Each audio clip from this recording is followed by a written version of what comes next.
TNA. TNA Impact. First Impact in February. And we get this result. Now, this week's episode of Impact was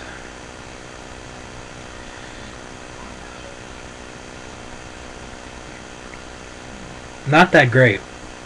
I'm gonna be honest. I'm not gonna try and bash it. I'm not gonna try to brutalize it. I'm just gonna say it wasn't that great. You know, last week we had nothing but build up to this episode of Impact. We had build up. But I guess this is what TNA's response is to, okay, alright, we're supposed to have Booker T and Kevin Nash. That's screwed up. And yeah, Sting might go to WWE, so yeah, we're fucked. I think that's what TNA was thinking, or at least the writers, you know, Vince Russo, you know, Eric Bischoff, you know, those guys were thinking, shit. Anyway, this is what we got.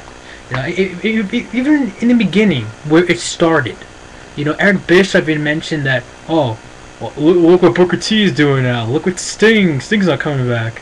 Nash, he can go do whatever he wants. You know, even TNA even literally put in the opening segment about how, you know, some of the guys from the X-Main Event Mafia, because Bischoff was talking to Scott Steiner, who was in the ring with the rest of Immortal and Fortune. And out came Kurt Angle, out came Crimson with them. And it talked about they are coming and they are still coming tonight and so on and so forth. So yeah. So anyway, that was, yeah, that. And then what really got my attention, again, I'm going to go off for like this third straight week randomly into this thing. But we actually had the opening match was Inc. versus Gunner and Murphy. Now, I still wonder why TNA is trying to push Gunner and Murphy. I get it. They're a heel tag team, but they're not even wrestlers. They're mother freaking security guards. But yeah, the crowd was over. Inc. It was an okay match. Inc. won, got the victory. So yeah, guess everything was okay in Inc.'s mind, you know, for there. And then we had a tag team match. We had the Pope. Actually, we had the Pope and Bully Ray versus Brother Devon and Samoa Joe. Now this match was short. It wasn't that long. This match was maybe a few minutes long. You know, it really was like basically a no contest, basically. And then they did announce that at Against All Odds, it's going to be Bully Ray versus Brother Devon in a street fight. God, I can't wait to see that match. And there's the sarcasm in my voice. Now, no, don't get me wrong. When these two guys fought at Genesis, it was better than I thought. I just didn't care. And I still don't care. And it's nothing against Brother Ray, or Bully Ray, excuse me, and Brother Devon. It's just the fact that these guys were supposed to pass the torch. They were supposed to retire. They were supposed to pass the torch to the machine guns. And yet, they fool us off here, and now they're single competitors. It's like, really? God. So yeah, then we have a triple threat X Division qualifying match to, you know, Against All Odds, to go for the X Division Championship. You had Jay Lethal versus Douglas Williams, whatever you call him, and one of the Bucks. Was it Max Buck or Jeremy Buck? I think it was Max Buck. No, Max Buck is a brunette one, right? Yeah, it's Jeremy Buck. And you know, it was a good match, pretty good X Division. I thought last week's X Division's match was better, but still, you know, I thought this was a good match. Max Buck distracted the ref after Douglas Williams hit the Chaos Theory on Jay Lethal.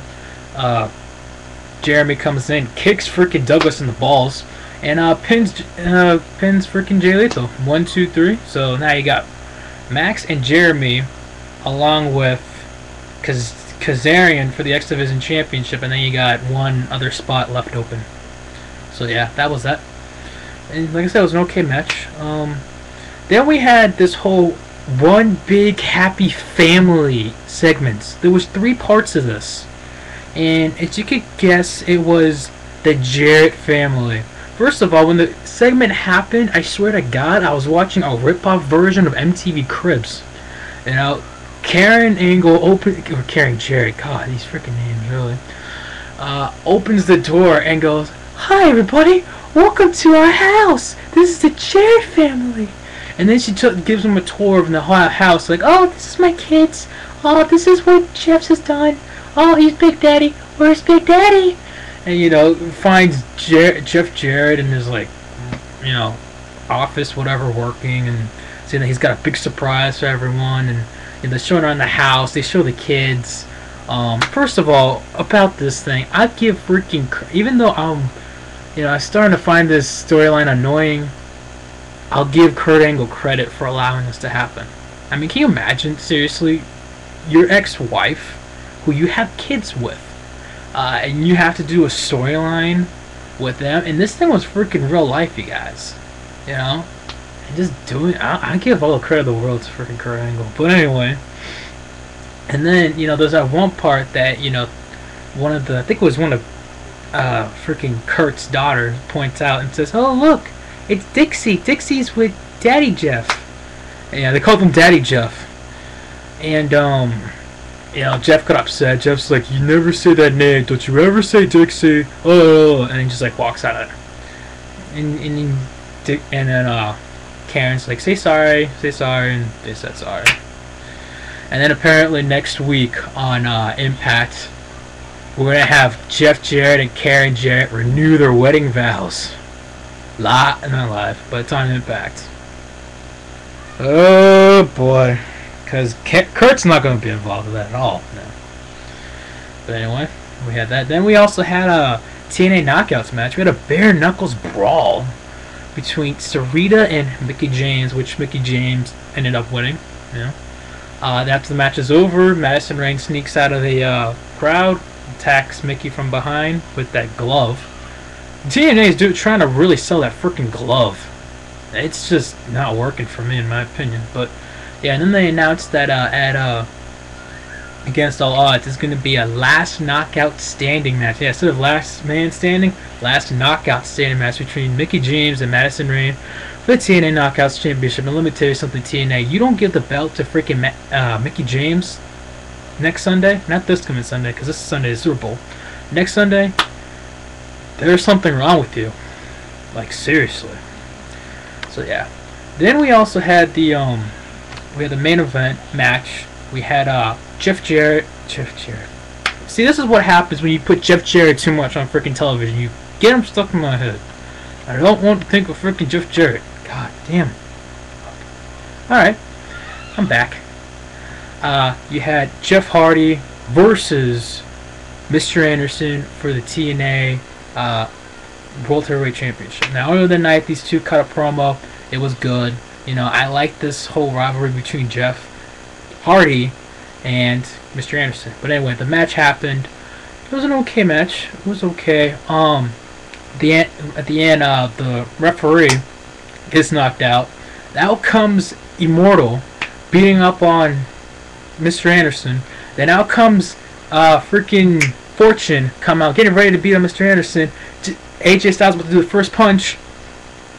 Fortune punches freaking Jeff Hardy, and then, you know, Beer Money and Kazarian start beating up on Gunnar Murphy and Matt Hardy. And then, you know, everyone's looking at him like, what the hell? And then AJ hits the Styles Clash on Jeff. Anderson rolls him up for the win. 1, 2, 3. Winner still World Heavyweight Champion, Mr. Anderson. Then I'll give AJ this credit. I'll give AJ this much credit. Now, I know this is confusing. Yeah, they, guys. Remember, they were supposed to be the main event Mafia. But what does TNA at the back? They is a Fortune.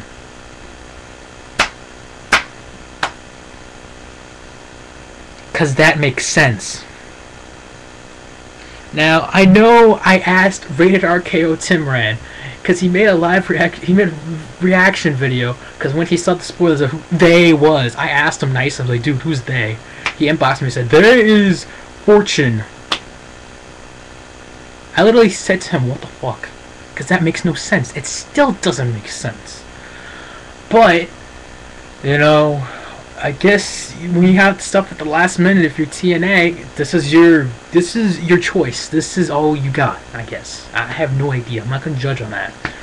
But AJ cuts a promo, you know, because Eric Bischoff comes out.